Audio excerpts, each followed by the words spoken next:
Entonces, ¿de quién estamos Yo estaba hablando? leyendo Espartaco. Estoy hablando de Espartaco, que fue un esclavo. Espartaco era un tracio. Un tracio, sí, el tracio. Espartaco lideró una rebelión con 70 gladiadores. Y en esa rebelión Roma lo arrincona. Hace una guerra de desgaste y de guerrillas contra Espartaco hasta que lo arrinconan. Él llega al norte de la península itálica. Ese norte es lo que hoy en día conforma parte de Francia, en los Alpes, acá arriba, en los límites de España. Eh, Espartaco llega con su ejército ahí y cuando va a pasar, los galos, las comunidades galas, creo que son las comunidades galas, se le interponen y le impiden el paso y le dicen no puedes avanzar, somos aliados de Roma, si pasas nos veremos en la obligación de atacarte. Entonces él les dice los voy a vencer y él les dijo usted verá si lo intenta, pero somos muchos, somos varios pueblitos, o sea, le hizo sentir que el peso era alto y que aparte de que eran ellos, pues los romanos también iban a enviar una tropa, o sea que lo iban a atacar por dos frentes. Obviamente ningún ejército quiere ser atacado en dos frentes porque militarmente en un ejército antiguo dar la vuelta y girarse para enfrentar al enemigo que iba en la retaguardia implicaba una logística tremenda por la misma coordinación del ejército, por la misma forma en que el ejército se componía, y es que el ejército era muy adiestrado a tal punto que habían filas de, ¿cómo se dice eso? Como de repuesto. Entonces, la primera fila luchaba y luego venía la segunda fila de refresco. Estos pasaban atrás y descansaban mientras los otros peleaban. Y los más veteranos, los más poderosos, los más fuertes eran los últimos. Entonces los ejércitos se dividían siempre casi en tres filas. En la parte trasera siempre iba la caballería, que como son los más rápidos son los que tienden a envolver al otro ejército. Es muy interesante hablar sobre guerras antiguas. Ahí entiende uno los grandes estrategas por qué vencían, porque utilizaban no solamente el terreno, sino por la disciplina, La estrategia. la estrategia militar. Entonces Espartaco dijo, no, yo por acá no es, y ahí fue donde Espartaco se tuvo que mover del sur y empieza a buscar otro camino. Intentan pasar el mar, pero los piratas, por el miedo, no sé bien si fue por el miedo a Roma, no lo ayudan. No le propician barcos para que pase el mar. Entonces Espartaco toma otra dirección y en esa dirección donde está en este momento en el punto histórico del libro que voy, no tiene escapatoria. No tiene escapatoria porque hubo un lugar donde ellos estuvieron encerrados y Roma les cavó una zanja Como la que vimos. por unos kilómetros extensos, profunda. Pero Espartaco, que leía, supo que Aníbal en algún momento engañó a los romanos poniéndole luces en los cuernos. Y el ganado avanzó y el ejército pensó que era el otro ejército que venía, pero era el ganado que iba. Eso lo hizo Aníbal, un cartaginés que peleó contra Roma. Espartaco leyó eso y utilizó la misma estrategia. ¿Y de dónde sacan luz en esa época? Antorchas. Luz, antorchas. Que la amarran en los cachitos, así como lo que vimos en Chiva. Muy interesante, eso es muy español. Acá el toro eso es muy de acá. Entonces Espartaco hizo eso y todo el ejército se concentró en un solo lugar. Mientras el ejército esperaba que el otro ejército avanzara, Espartaco le metió por ahí por un rincón, mató todos los centinelas que habían, rellenó el hueco con muertos y pasó al otro lado. Como muestran en la serie. Algo así, y se les vuela. Pero ya Espartaco llega a un lugar en el que sabe que está rodeado porque tuvo dos divisiones. La primera fue la de Crisus, que se fue y atacó a Roma y tuvo varias victorias, pero luego lo matan. No estuvo cerca de Roma, eso que muestran en la serie de que en las puertas de Roma, eso es falso. Jamás estuvo cerca de Roma, no estuvo ni en las puertas, ni mejor dicho, ni a mitad de camino de Roma, pero se avanzó y tuvo victorias, hasta que Es que era muy poderoso. Jesús. Roma era muy Roma no poderoso. era poderoso, era disciplinado. Tuvo unos comandantes muy pendejos, muy malos, muy pecuecos, porque importaba mucho el poder y el poder se conseguía desde el mando militar. Usted podía tener dinero, pero si usted no tenía renombre militar, usted no era nadie. Era una sociedad construida en lo bélico. Pero para que eso funcionara eran disciplinados. Patria o muerte. Aquí no hay de otra. Usted es soldado, usted va a la guerra. Y si usted en la guerra tiene que perder la vida, la pierde, pero usted no pierde una batalla. Entonces esa disciplina es muy fuerte, además de que la disciplina era tan fuerte que se pagaba con la muerte. Entonces, Espartaco ya está tan acorralado que él ya sabe que va a perder. Y en el peor momento hay otra sedición y se separa parte de su ejército. Se van con un tipo que llamaba Gánico. No Gánicus, sino Gánico. Gánico. Con tilde en la A, Gánico. Gánico lo masacran también. Ese otro que no sé por qué hay gente que busca su muerte de manera estúpida. No pueden reconocer que a veces ser tranquilo y esperar es lo mejor.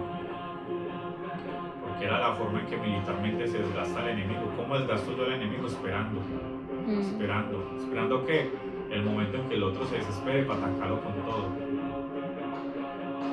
Así se ganaban las guerras, no era ir de frente, sino lo debilito anímicamente hasta que psicológicamente ya los maté, ahí sí, ataco.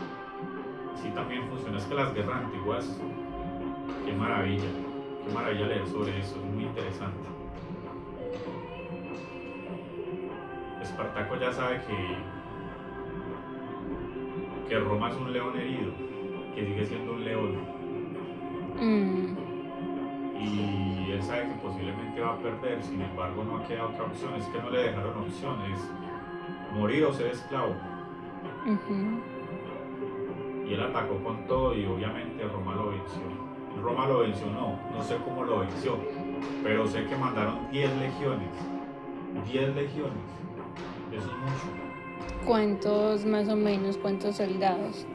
Depende de la época, pero una legión podía ser 5.000 soldados. 5.000. 5.000, y si eran 10, haz la cuenta. Espartaco eran 70.000 soldados, o sea, Espartaco tendría que tener una fuerza entre 30.000 y 40.000. Llevaba 2 años dentro del mismo territorio, ya tenía hasta caballería. Un esclavo con caballería, cuando la caballería era lo más caro que podía tener un ejército. ¿Y cómo consiguió todo eso? Liberando esclavos. Usted que es campesina me va a entender. En la época de Roma la silla no tenía dónde poner el pie. Estribos. Entonces el soldado tenía que, a fuerza de sus piernas, sostenerse sobre el caballo. Yo no sé por qué no hubo una mente brillante que dijese, vamos a crear un estribo. Pero las sillas romanas no tienen estribos.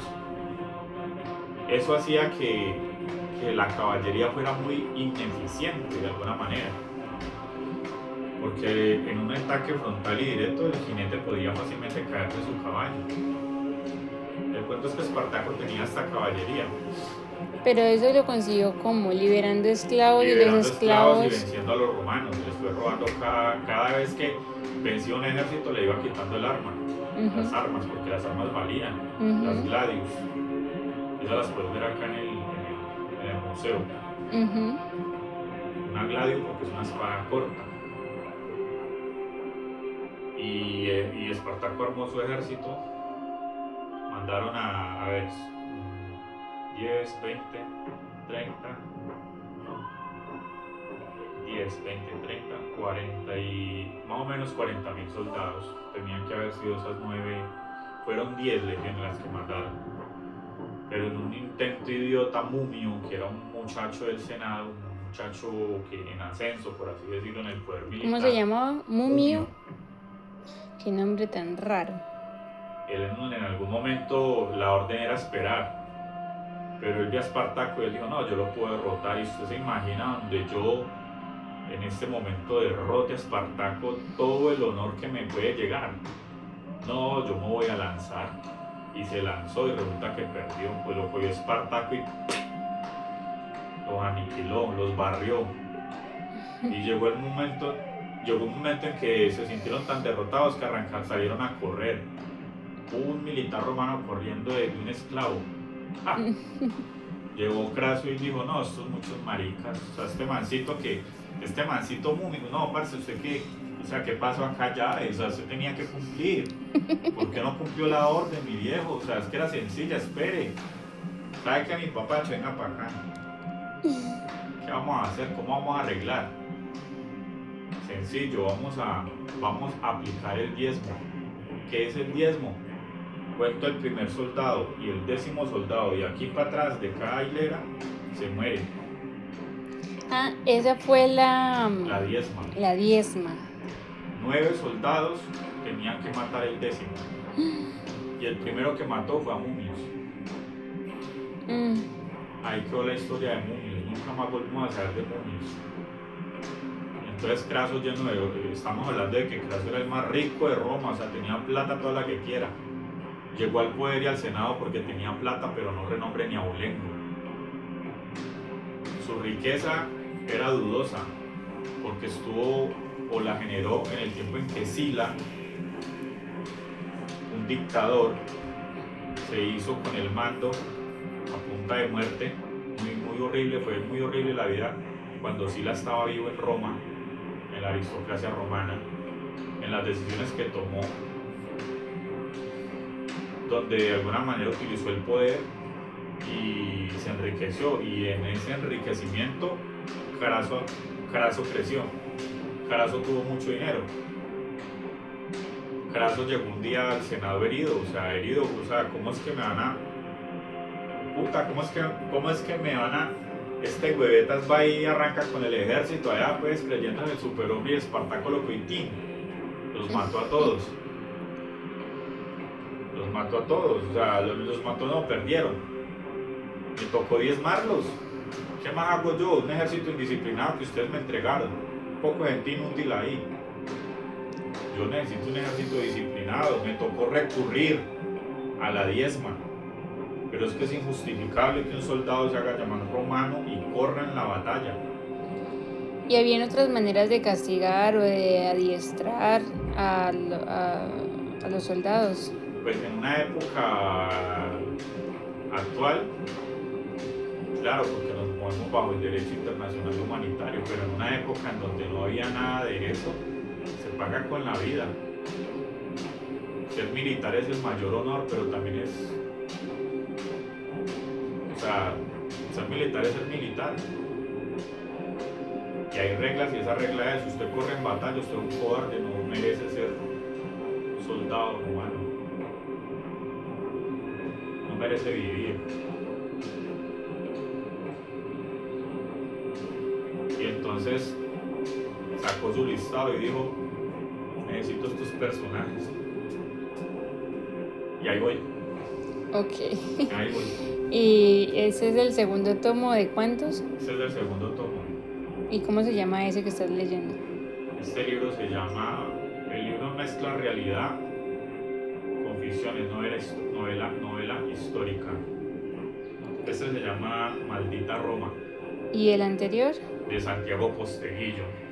El anterior no recuerdo, pero son 3 tomos donde narran la historia de Julio César. El primero no era Roma, amada Roma soy yo. A Roma soy yo. Roma soy yo. Y este es Maldita Roma. Porque si hubo alguien traicionero con los buenos hombres con los buenos, Roma. mí me parece injusto lo que Roma hizo, por ejemplo, con africanos, porque Ujú. africanos los salvó en dos ocasiones los salvó de Aníbal, y aún así Roma en algún momento lo llamó ladrón y lo desterró, después de que en dos ocasiones venció a Aníbal. Aníbal estuvo 20 años dentro del territorio, creo que fueron 20 años dentro del territorio itálico haciéndole la guerra. Se vino por España, cruzó los Alpes en invierno y allá les llegó. Usted se imagina esa caminadita. ¿Ah? Primero venirse en barco, imagínese llegar acá, vencer esos galos, esos íberos, celtíberos y yo no sé qué otras razas que habían acá, duras de vencer. Listo, las venció lo que pudo, las que no las volvió aliadas. De hecho, el papá de Aníbal perdió peleando acá, perdió la vida peleando acá en España, en Hispania. Pero Aníbal se vino y cruzó los Alpes, ya les llegó, se imagina caminar, cruzar de España a pie y luego llegar a los Alpes. Que si nadie sabe que los Alpes es como una cordillera en Colombia, Pero llena de nieve. pero llena de nieve y fría, que atraviesan Francia, parte de Italia y creo que es los límites de España, no sé, no estoy seguro, no soy muy bueno en geografía. Y por ahí pasó Aníbal con sus elefantes, porque tenía elefantes de guerra. Imagínese usted un elefante de guerra. ¿Ah? ¿Cómo vence usted un elefante? Si vencer un caballo es difícil, ahora un elefante. No, es que definitivamente la historia antigua es muy brutal.